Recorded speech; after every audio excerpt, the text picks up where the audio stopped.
এখানে 1 কাপ মাংসের কিমা নিয়েছি। এটা গরুর কিমা।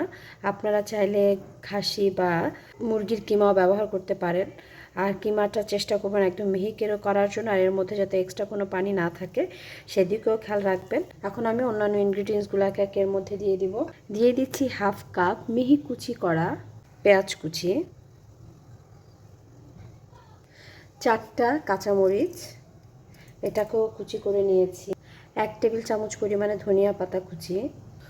গুঁড়ো মশলার মধ্যে এখানে ব্যবহার 1 চা চামচ মরিচের গুঁড়ো, 1/2 চা চামচ ধনিয়ার গুঁড়ো, 1/2 চা চামচ জিরার গুঁড়ো, আর 1/3 চা চামচ হচ্ছে হলুদের গুঁড়ো।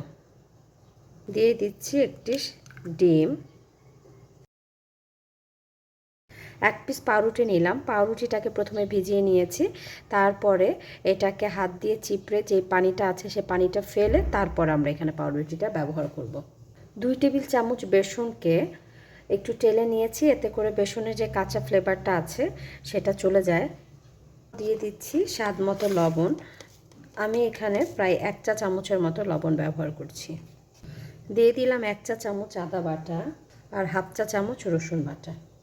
এখন সব কিছুকে খুব ভালো মতো মিলিয়ে নিব। মাংসের কিমাটা যখন নেবেন একটু লক্ষ্য রাখতে হবে মাংসের কিমার সাথে যেন এক্সট্রা কোনো পানি না থাকে, তাহলে কিন্তু যখন আমরা ভাজবো এটা ছেড়ে দিবে। আর যদিও এতে মনে হয় যে আপনার একটু নরম নরম মনে হচ্ছে কিমার ডোটা, তাহলে আপনি সেই ক্ষেত্রে কিন্তু আরও 1 টেবিল চামচ পরিমাণে বেসন ব্যবহার করতে পারেন। বেসনের পরিবর্তে কর্নফ্লাওয়ার ব্যবহার করা যায়, তবে এই নারগিসি কোফতা কারিতে কিন্তু বেসনটাই ব্যবহার করা হয়। 4টা হার্ড বয়েল ডিম নিয়ে নিয়েছি। হাতের তালুতে একটু তেল মেখে নিলাম। কোফতা থেকে আমি কোফতা নিয়ে এভাবে হাতের তালুতে ছড়িয়ে দিব। এখানে কিন্তু মাংস পুরোটা বেশ মোটা হবে। তারপরে এইভাবে আমরা কিমা দিয়ে এভাবে ডিমটাকে কোট করে নিব।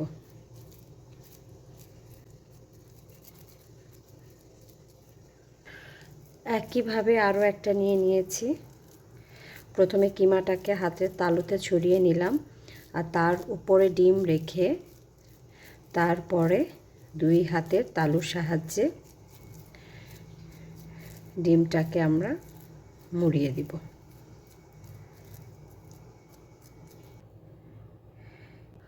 একইভাবে সবগুলো ডিমকে এভাবে কোট করে নিলাম কিমা দিয়ে। এখানে আমি 400 গ্রামের মতো কিমা নিয়েছি। 400 গ্রাম কিমা আমার এখানে আমি প্রথমে 4টা ডিম নিয়েছিলাম, তারপর দেখি আরও কিছু কিমা রয়ে গেছে, তো তারপরে আমি আরও একটা ডিমকে এভাবে বয়েল করে সেটাকে কোট করে নিয়েছি। কোফতাগুলোকে ভাজার জন্য এখানে তেল নিয়ে নিচ্ছি। তেলটা গরম হয়ে গেছে, এখন এতে একে একে কোফতাগুলোকে দিয়ে দিব। বিসমিল্লাহ।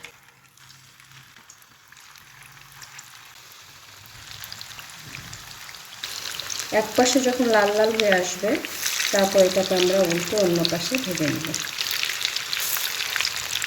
তারপর এটাকে উল্টে আর এক পাশে দিতে হবে, তা না হলে কিন্তু এটা ভেঙে যাবে। সব দিক দিয়ে একটু উল্টে পাল্টে ভেজে নেব। উল্টানোর সুবিধার্থে কিন্তু আমি এখানে 2 স্পুন ব্যবহার করেছি।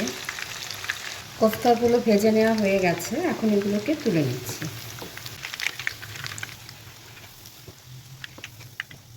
এই যে কোফতাগুলো ভাজা হয়ে গেছে, আমি একটু লাল লাল করে ভেজে নিয়েছি। রান্না না করে এই কোফতাটাকে একইভাবে কিন্তু আপনারা সার্ভ করতে পারেন।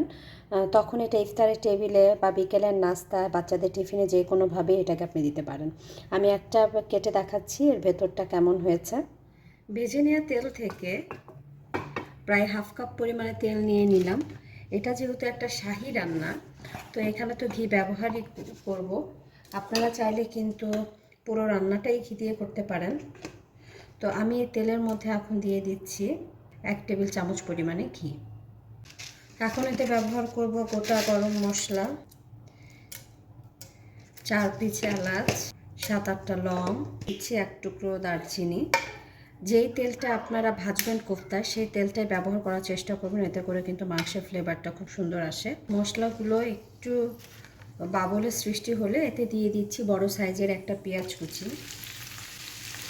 পেঁয়াজটাকে এখন হালকা ব্রাউন কালার করে ভেজে নেব। পেঁয়াজটা গোল্ডেন কালার হয়ে যাওয়ার পরে এখন এর মধ্যে দিয়ে দিচ্ছি টেবিল চামচ পরিমাণে পেঁয়াজ বাটা। এই কোফতা কারিটা চাইলে আপনি পুরোটা পেঁয়াজ দিয়ে করতে পারেন অথবা পেঁয়াজ বাটা দিয়েও করতে পারেন, তো আমি দুটাতে মিলিয়ে করছি। আদা বাটা দিয়ে দিচ্ছি 1 টেবিল চামচ, হাফ টেবিল চামচ পরিমাণে রসুন বাটা। এখন আদা রসুন বাটাটাকে একটু কষিয়ে নিব যাতে করে এতে যে কাঁচা ফ্লেভারটা আছে সেই ফ্লেভারটা চলে যায়। এখানে 1 চা চামচ মরিচের গুঁড়ো, হাফ চা চামচ ধনিয়ার গুঁড়ো, হাফ চা চামচ জিরার গুঁড়ো আর হাফ চা চামচ দিয়ে দিলাম হলুদের গুঁড়ো। এখন সামান্য একটু পানি দিব মশলাটাকে কষানোর জন্য। একটু সময় নিয়ে মশলাটাকে কষিয়ে নেব। এই পর্যায়ে দিয়ে দিচ্ছি স্বাদ মতো লবণ। ফেটিয়ে নেওয়া দই এখানে নিয়ে নিচ্ছি 1/4 কাপ। দিয়ে দিচ্ছি হাফ টেবিল চামচ পরিমাণে বাদাম বাটা। কাবাব মশলা দিয়ে দিচ্ছি হাফ চা চামচ। কাবাব মশলা না থাকলে আপনারা কিন্তু গরম মশলাও দিতে পারেন বা মাংসের মশলাটাও ব্যবহার করতে পারেন। এখানে ফ্রোজেন পেস্ট আছে, টমেটো পেস্ট, তো আমি ফ্রোজেনটা ব্যবহার করছি। আপনারা চাইলে ফ্রেশ একটা টমেটোকে পেস্ট করে ব্যবহার করতে পারবেন।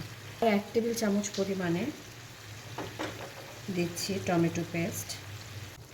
আমি কিন্তু এখনও এখানে কোনো পানি ব্যবহার করিনি। এই মশলাটাকে একটু ভালো মতো আমি কষিয়ে নিব। মশলাটা বেশ অনেক সময় ধরে কষিয়ে নিয়েছি, তো এখন এর মধ্যে আমি দিয়ে দিচ্ছি হাফ কাপ পরিমাণে পানি।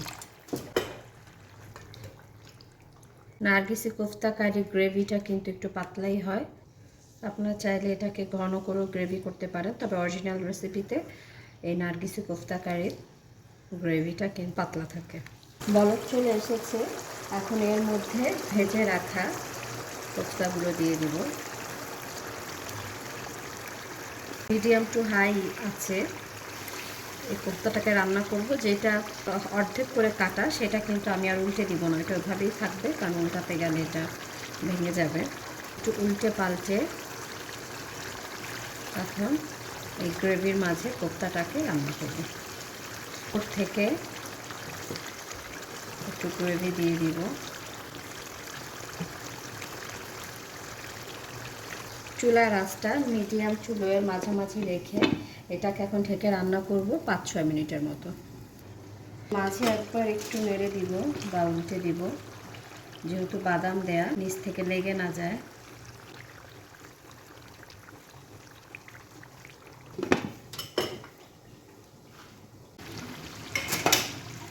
সুন্দর মতো এটা আসানো হয়েছে।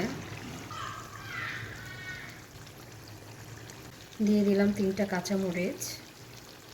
টক দই ব্যবহার করেছি, তারপর টমেটো ব্যবহার করেছি, তাই এখানে আবার হাফ চা চামচ পরিমাণে চিনি দিয়ে দিয়েছি। চিনিটা অবশ্যই দেওয়ার চেষ্টা করবেন, এতে কিন্তু খুব ভালো একটা টেস্ট আসে। এটা যেহেতু শাহি খাবার তাই এখানে সামান্য একটু 3-4 ফোঁটার মতো কেওড়া জল দিয়ে দিলাম। আমি রাখো কোফতা কারিটা রান্না শেষ, এখন চুলাটা বন্ধ করে দিব। তৈরি হয়ে গেল ভীষণ মজার এই কোফতা কারি। এটা খেতে পারেন ভাত, পোলাও, পরোটা সব কিছুর সাথেই। আশা করি আজকের রেসিপিটি আপনাদের ভালো লেগেছে। যদি ভালো লেগে থাকে এবার ঈদ আয়োজনে এটি আপনি রান্না করে একবার দেখতে পারেন। আশা করি সবার ভালো লাগবে আর আপনার খাবার টেবিলে সৌন্দর্য বৃদ্ধি করবে। সবাইকে জানাচ্ছি অগ্রিম ঈদ মোবারক। আল্লাহ হাফেজ।